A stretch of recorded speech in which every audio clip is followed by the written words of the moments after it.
What is going on, everybody? How is everybody doing today? Welcome here today to my reaction to 5 players I liked for the 2022 season. This video was uploaded on September 30th. You guys enjoyed the video me reacting to 5 players I disliked. I went 2 for 5, 2.5 for 5. If you're really on my side, 3 for 5 in guessing those. But some misses were pretty much Kevin Love.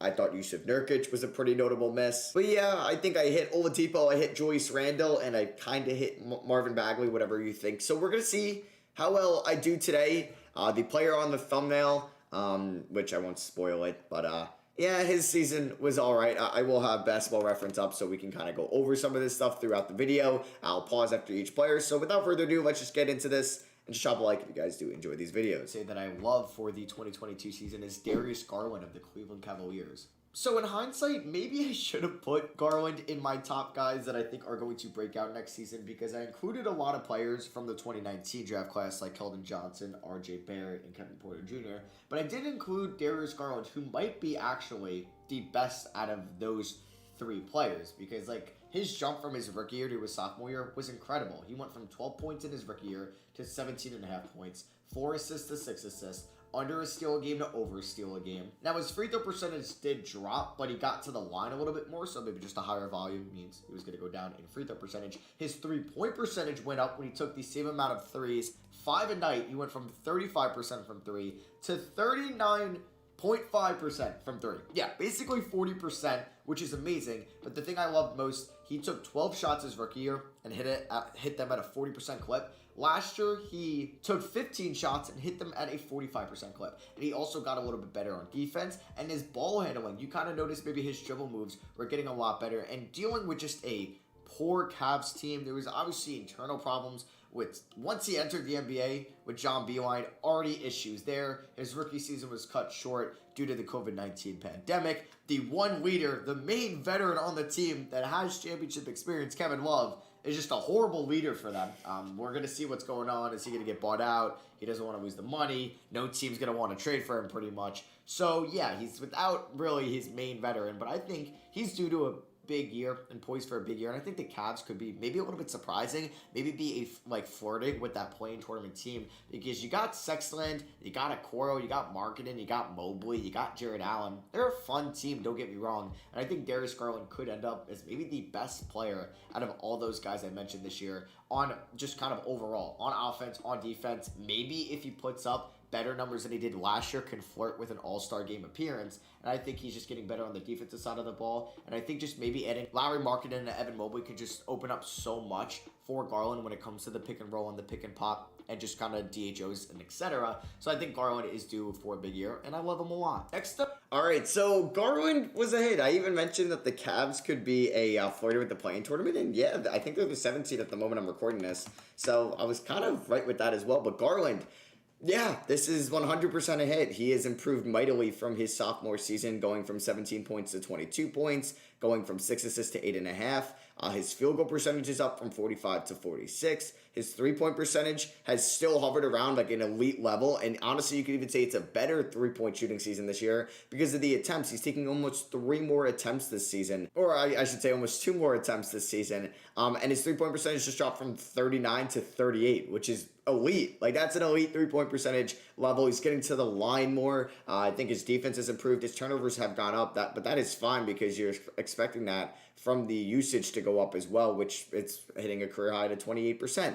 His true shooting has gone up from 54%, which is pretty below average, to 57%, which is pretty good, pretty average in the NBA. So yeah, Garland, this was definitely a hit. I am 1 for 1. So we got Robert Williams, the Time Lord of the Boston Celtics. So the Time Lord, Robert Williams, was drafted in 2018. He was the 27th overall pick, and he really had disappointing first 2 years in this league, but he was behind a bunch of veterans throughout those 2 years, like Al Horford, like Enes Kanter, like Daniel Tice. There was just a bunch of guys in front of him, and last year, he kind of quietly broke out a little bit. 8 points, 7 rebounds, 2 assists. Yeah, the Time Lord can pass.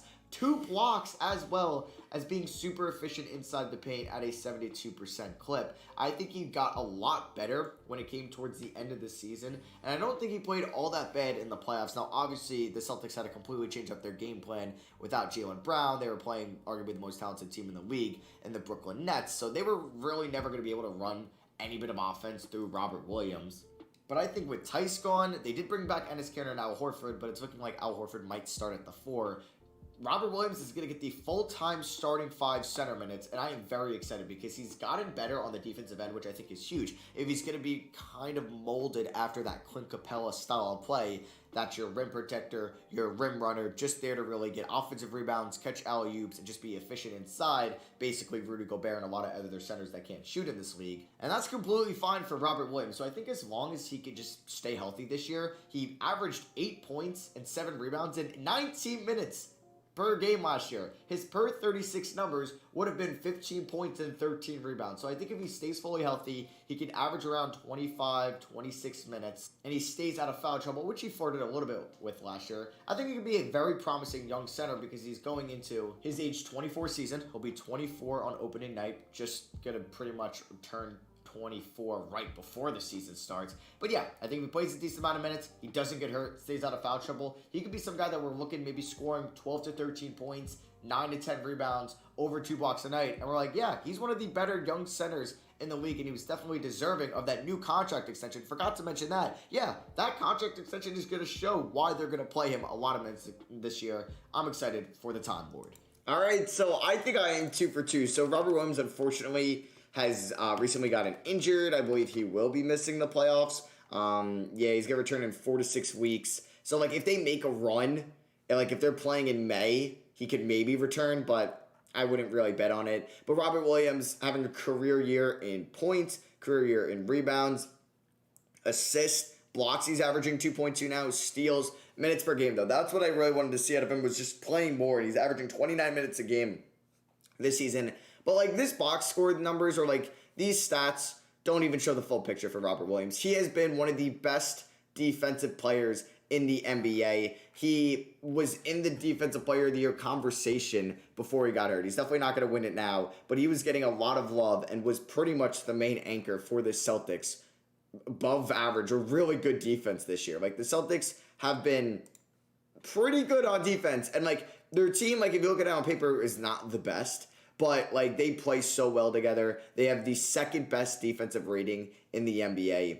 And it's mainly because, or it's on due part of the Time Lord. So, I'm 2 for 2. Let's go. Who do we got at number 3? The next player on this list is a sharp-shooting 22-year-old out of Detroit. Well, really, he's out of Charlotte, North Carolina, but he plays for the Pistons. Oh, is that Luke Kennard? That is Sadiq Bey. Oh, Sadiq Bey. Sadiq Bey was supposed to set the rookie season record for 3-pointers made in a year if they played a full season. Now, he only played 70 games last year, so he missed 2. But in a full season, if he was able to play 10 more games, he was probably going to beat that record. He averaged 12 points, 4.5 rebounds, shot 84% from the line, which is incredible for a rookie.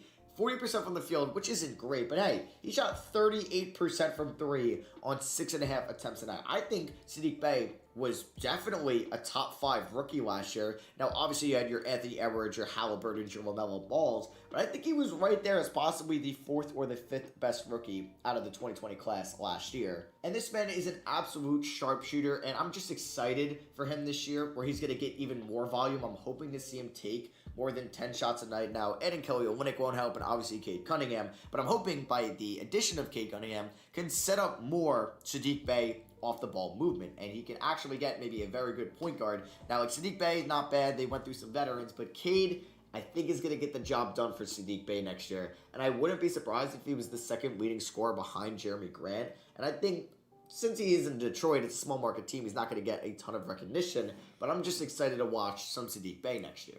All right, so Sadiq Bey definitely struggled to start the season. Like, he was very inefficient. He's actually going to finish out the season pretty similar. You could say, okay, so his points went up. He did have a 50-point game this year, which is pretty cool.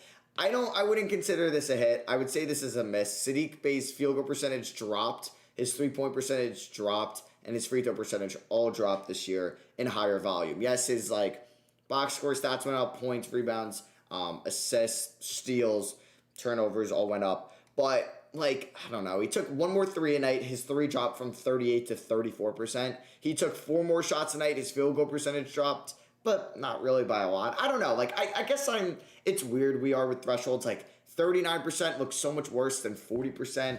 So it's really not a terrible season because his free throw percentage is still good and he got to the line more. His field goal percentage is very similar to last year. It's really his three-point percentage that dropped that I won't give it a hit because that's what I was huge on. I thought he was going to be around 37, maybe 36 at the worst. I don't know. Maybe this isn't a miss. I'm going to be hard on myself and I'm going to say this is a miss and I'm 2 for 3 so far. But yeah, I thought Sadiq Bey was primed for like a 19-point season, maybe something like that. I think he has been the second leading scorer behind Jeremy Grant, which I predicted this year. No, Cade has now passed him with 17 points. So, yeah, I don't know. I think it is a miss on Sadiq Bey. Maybe I expected, like, this is where you want to be as a sophomore, like, slightly improving from your rookie season, being able to do more, or have a higher usage and your percentage not plummet to show that you're kind of like, you can't be a volume shooter. Like, his true shooting dropped from 56 to 53, which 53 is still not good. He's going to have to get that up. But his usage increased from 18 to 21% a night. So, yeah, I think it's a miss. But I think I expected maybe too much out of Sadiq Bey in his sophomore season.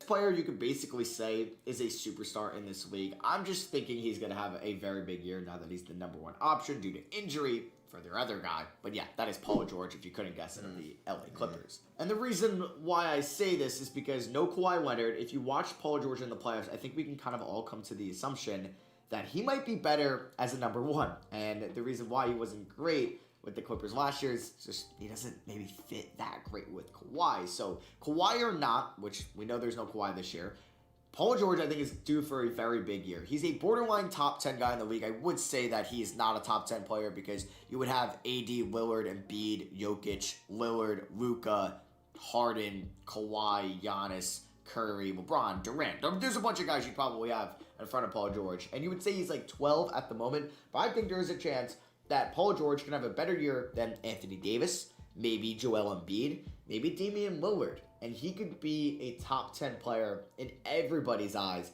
going into the 2023 season. I think he's also going to be in the MVP conversation. I wouldn't bet on him to win it. I know a lot of people are maybe high on him to win the award. I don't think he's going to be that good because I don't think the Clippers are going to be a top 3 or 4 seed in the West. I think they're going to be more around that 6 to 8 seeds, and I'd probably prefer maybe betting on Giannis, Luka, LeBron, and Curry. But I love Paul George next year. I think he's going to be on an All-NBA team and an All-Defensive team. He's going to be an All-Star, and I think he's going to lead the Clippers to the playoffs while also kind of going back to his 2019 OKC days.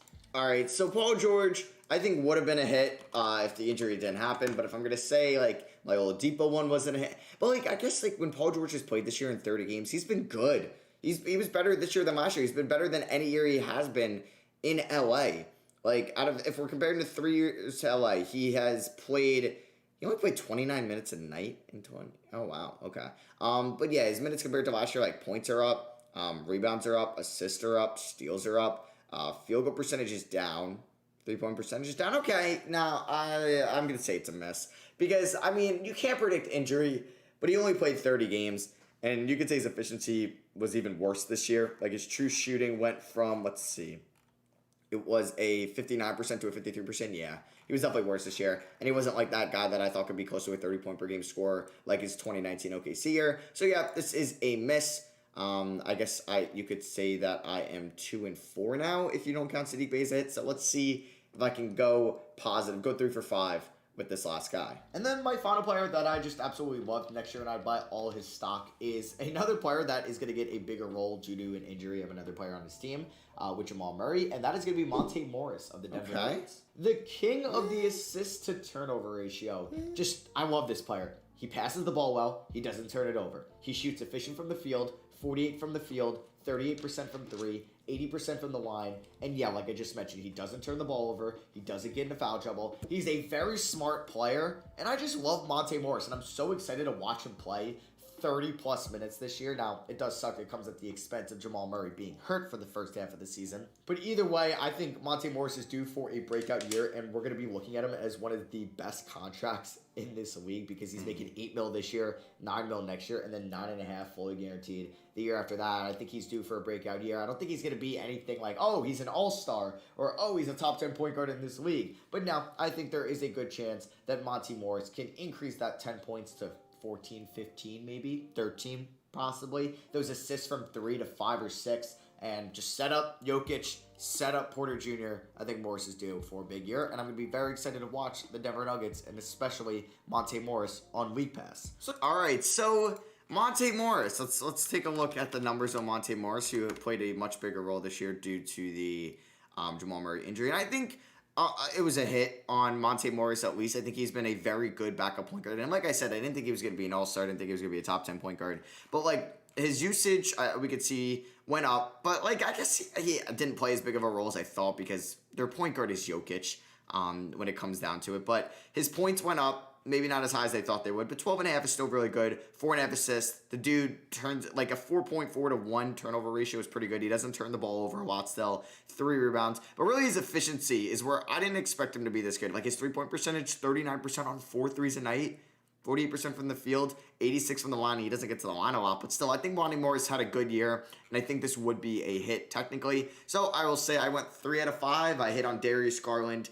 I hit on Robert Williams and Monte Morris, and I missed on Sadiq Bey and Paul George. But yeah, let me know what you guys think of this down below. Drop a like if you did enjoy. I'll definitely be reacting to my full 2022 season predictions after the finals are over. That's where I react to like my MVPs, my All-NBA teams, all that stuff. So yeah, hope you guys did enjoy. Drop a like if you did, and I'll catch you on the next one.